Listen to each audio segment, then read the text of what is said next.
Tu recherches un détecteur de fumée connecté en Zigbee et homologué par ton assurance, ce Freehand Smoke Sensor est fait pour toi.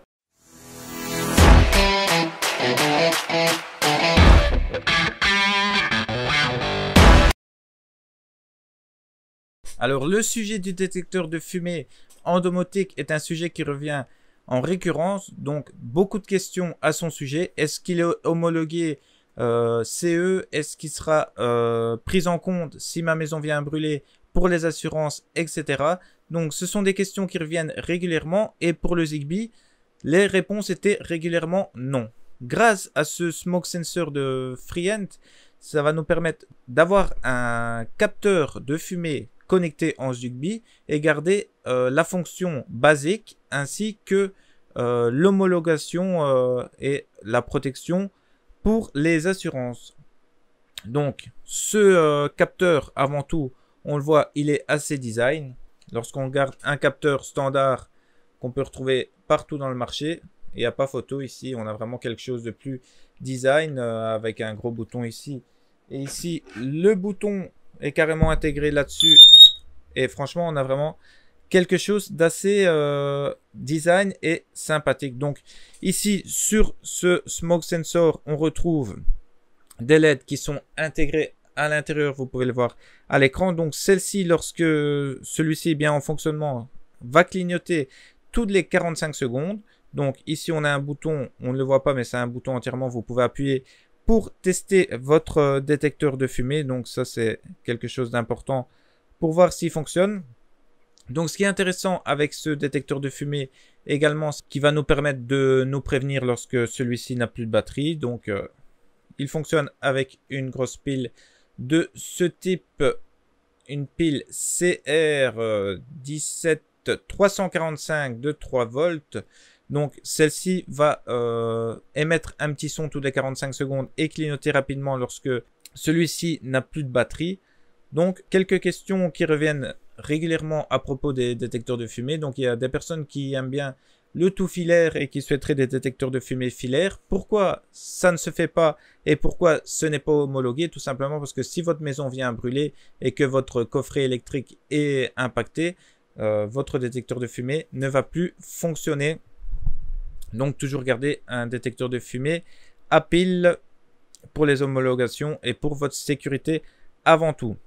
On va voir aussi dans cette vidéo, en se basant sur la notice et les bonnes utilisations, où placer votre détecteur de fumée. Donc là aussi, on ne sait pas vraiment où le placer. Donc là, on va voir dans cette vidéo les meilleurs endroits pour placer votre détecteur de fumée et avoir la sécurité la plus optimale pour vous. Trêve de bavardage, on va passer directement à l'intégration de ce module dans ma box domotique, c'est-à-dire JDOM. Ensuite, on passera à l'installation de ce module. On le testera en lui mettant de la fumée sous le nez pour voir à quel moment il va sonner et voir à quel décibel il va le faire. On se retrouve donc sous JDOM où on va intégrer notre super détecteur de fumée. Donc lorsque vous enlevez la petite fiche pour protéger la pile, celui-ci va se mettre automatiquement en mode inclusion. Donc pour voir s'il est en mode inclusion, vous avez une petite LED ici. Si celle-ci se met à clignoter, c'est qu'il est en mode inclusion. Il suffit de vous mettre en mode inclusion sur votre box domotique et celle-ci va être montée automatiquement. Si cette LED ne clignote pas, il suffit simplement de rester appuyé dessus une fois qu'elle commence à clignoter comme ceci. Ça veut dire que notre détecteur de fumée est bien en mode inclusion. Donc tout simplement maintenant, sous JDOM ou sous votre box domotique, vous vous mettez en mode inclusion tout simplement. Voilà, notre périphérique a été inclus sur JDOM. On peut maintenant lui donner un nom. Rez-de-chaussée. On va le mettre au rez-de-chaussée celui-là. On le met dans le groupe rez-de-chaussée. On le rend visible. Tout le reste, on ne touche pas. On sauvegarde notre appareil et là on voit la liste des commandes. Donc sur cet appareil, ce qui est bien, c'est que il fait également détecteur de température. Donc grâce à celui-ci, on va pouvoir aussi voir des variations de température pour voir si ça provient d'une forte chaleur, comme par exemple peut être le feu. Donc c'est rare d'avoir un détecteur de température dans les smoke sensors directement. Donc un bon point de ce côté-là. Là, on voit notre détecteur de fumée avec la température 28,2 degrés dans mon bureau. Il fait extrêmement chaud comme vous pouvez le constater et il n'y a pas de fumée actuellement. Donc là, vous voyez que l'inclusion a été super rapide sur JDOM. Donc maintenant, tout est prêt. On va pouvoir aller l'installer. Je vais vous donner 2-3 conseils pour vous dire où installer votre détecteur de fumée. On passe tout de suite au rez-de-chaussée. Et nous voilà au rez-de-chaussée. Maintenant, on va faire quelques rappels avant d'installer ce détecteur de fumée. Donc, je vais vous donner quelques recommandations d'usage pour installer votre détecteur de fumée. C'est des recommandations qu'on ne connaît pas forcément. Donc, on n'installe pas notre détecteur de fumée dans n'importe quelle pièce. Par exemple, les pièces où il y a beaucoup de fumée, comme la cuisine où il y a de la cuisson ou les garages, on n'installe pas celui-ci.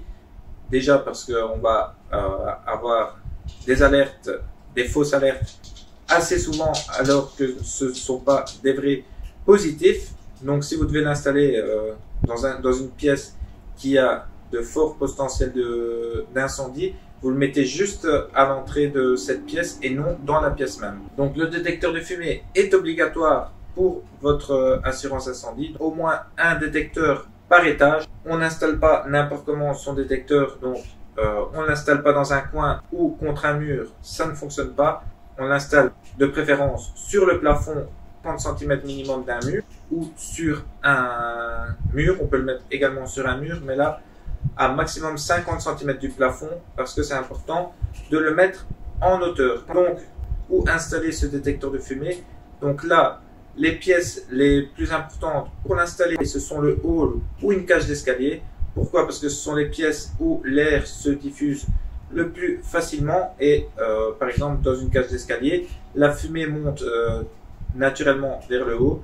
Donc à ce moment-là, une cage d'escalier, c'est intéressant parce que s'il y a de la fumée, elle va directement se diriger vers l'escalier et donc là, on ne loupera pas s'il y a de la fumée. C'est recommandé aussi de le mettre un détecteur par chambre, mais là, ce n'est pas vraiment obligatoire, mais par sécurité, n'hésitez pas à le faire. Donc je vais vous montrer tout de suite où je vais installer mon détecteur de fumée moi-même. Donc j'ai choisi de le mettre pour le rez-de-chaussée dans la cage d'escalier. Ma cage d'escalier se situe entre mon salon et ma salle à manger. Donc là, c'est le coin parfait pour l'installer. Voilà, on sait maintenant tout sur notre détecteur de fumée Freehand. On va l'installer juste là où il y a la trace blanche de mon ancien détecteur. Donc comment l'installer, c'est simple. On a un petit support de montage. On reçoit les vis, donc 2 vis et 2 chevilles. On l'installe tout simplement en fort de trou dans le mur. On met les 2 chevilles et on visse notre support. Et notre détecteur de fumée va simplement venir se clipser comme ceci. Donc une installation simple et rapide. On va faire ça tout de suite.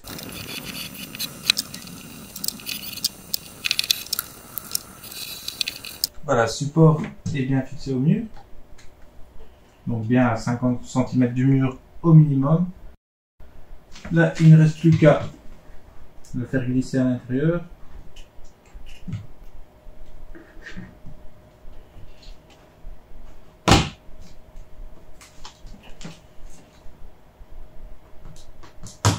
Voilà. Un petit tour. Il y a des petits encoches à l'intérieur. Vous faites un tout petit tour. Lorsque vous sentez que c'est bien rentré dedans, que ça fait un petit clac. Voilà, il est bien mis. Vous tirez dessus. Mais une fois installé, toujours vérifier si celui-ci est toujours bien connecté. Un petit appui dessus. Donc, les LED se sont activés et l'alarme a sonné. Donc là, notre détecteur est bien en place et bien présent. Donc là, vous voyez qu'il tient super bien et il fonctionne bien. Donc maintenant, ce qu'on va faire, c'est qu'on va le tester en mettant de la fumée ici dans la pièce. On verra un petit peu comment il réagit. Voilà, pour le test, j'ai installé 2 autres détecteurs de fumée.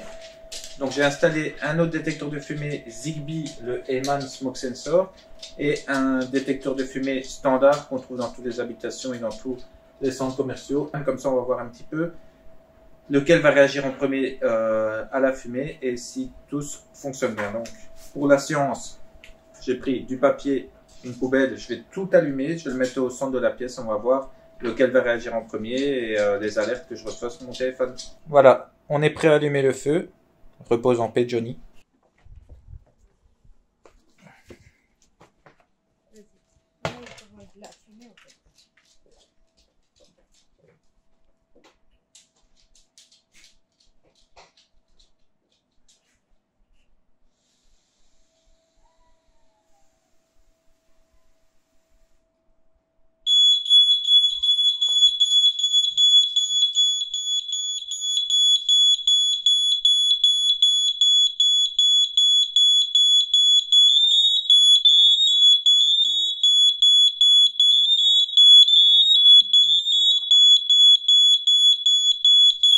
Voilà, maintenant que ma maison sent bien le cramer partout dans toutes les pièces, on va pouvoir commenter un petit peu ce qu'on vient de voir.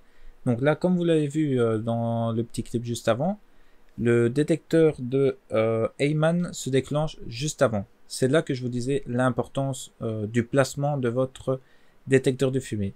Parce que après, j'ai fait quelques autres tests sans filmer parce que question de sécurité, il fallait que je ne tienne pas de caméra, que je gère un petit peu la poubelle en feu et gérer un petit peu tout cela. Donc, j'ai vérifié un petit peu, j'ai placé le smoke sensor à la place du Heyman et j'ai eu l'inverse. Donc, le détecteur Freehand, c'est à détecter la fumée avant. Pourquoi? Donc, je vous le disais, plus on va être au centre de la pièce, plus on va être vers la cage escalier. Donc là, vous voyez que celui le plus à droite se déclenche avant celui le plus à gauche. Donc, c'est parce que l'air va être naturellement attiré vers le haut. Donc si vous êtes le plus proche de la bouche de vraiment du palier qui s'ouvre comme ça va vraiment se déclencher avant. Donc je vous conseille vraiment de le mettre le plus proche de votre cage d'escalier. Donc maintenant qu'on voit que notre détecteur est réactif et que tout va bien, il fonctionne bien en autonome, maintenant on va voir un petit peu comment créer un bon scénario sous JDOM et voir un petit peu comment il réagit. On passe tout de suite sur l'écran. Vous voyez, c'est un scénario assez bien. Je vous le partagerai en description de cette vidéo. On passe tout de suite sur le PC. Voilà, on va maintenant parcourir ensemble le scénario que j'ai mis en place pour la détection de fumée dans mon habitation. Donc là, tout simplement, comme déclencheur, j'ai mis mon détecteur de fumée. Donc là, je mets ni 1 ni 0, comme ça il se déclenche quand il n'y a plus de fumée aussi. Comme vérification, donc là j'ai fait quelque chose d'assez sécurisé, un scénario qui se relance plusieurs fois tant que la fumée n'a pas disparu. Donc là, pour commencer, si il y a de la fumée dans la maison, j'ai donc là je passe par le centre de notification. J'ai fait une vidéo là-dessus si vous voulez en comprendre plus, mais en gros je me dis qu'il y a de la fumée détectée au rez-de-chaussée, donc ça me l'envoie dans mon centre de notification. Mon centre de notification, là j'ai plusieurs tags, donc là le message va être envoyé. Alexa égale 2, donc ça veut dire que moi j'ai Alexa égale 0, il n'y a rien qui se passe. Alexa égale 1, à ce moment-là, sur mes Alexa principaux, excepté ceux de nuit pour pas nous réveiller quand on dort, Alexa va nous parler. Et là, Alexa égale 2, vraiment sur tous mes équipements, ça va sonner absolument, car c'est quelque chose d'assez urgent. Lumière égale 1, ça va m'allumer des lumières pour essayer d'attirer mon attention. Donc là, ce que je fais, vu que je peux être à l'extérieur de ma maison, je reçois d'office par mon centre de notification une notification Discord et une notification liée au réseau. Mais là, j'ai souhaité passer absolument par le téléphone. Donc là, si vous n'avez pas de connexion Internet, vous allez quand même être averti par un appel. Donc là, ma femme et moi, plus un SMS sur mon téléphone. Ici, dans la chambre et dans le bureau également, je vais allumer les lumières pour attirer mon attention. Et 10 secondes après, je vais faire sonner un son de sirène que vous pouvez récupérer sur Alexa. Donc là, vous voyez que j'envoie sur tous mes appareils également. Donc là, on a quelque chose déjà assez poussé. Si vous êtes à l'intérieur de votre maison et en plus de la sirène, en plus de tout ce que je viens vous citer, vous ne réagissez pas, c'est vraiment que vous avez un problème. Donc là ensuite, quelque chose d'important, je mets un wait, donc j'attends qu'il n'y ait plus de fumée, ou 30 secondes. Donc s'il n'y a plus de fumée, ou après 30 secondes, ce qui va se passer, c'est que ça va lancer mon scénario détecteur de fumée. C'est ce scénario-là qu'on vient de parcourir, donc ça va me relancer le scénario de fumée. Donc il va revérifier s'il y a de la fumée. Donc s'il y a de la fumée, il va me relancer tout ça une nouvelle fois. Et s'il n'y a plus de fumée, là il va me dire plus de fumée détectée au rez-de-chaussée. Donc là ça permet d'être assuré si vous êtes à l'extérieur de chez vous. Donc voilà, un scénario je pense assez poussé. Je vous conseille de faire ça pour tous vos détecteurs de fumée. Et voilà, on arrive au bout de cette vidéo sur le Freehand Smoke Sensor. J'espère que celle-ci vous aurait été utile, que vous avez appris pas mal de choses pour sécuriser votre maison. Moi je vous dis à très bientôt pour une nouvelle vidéo. Salut!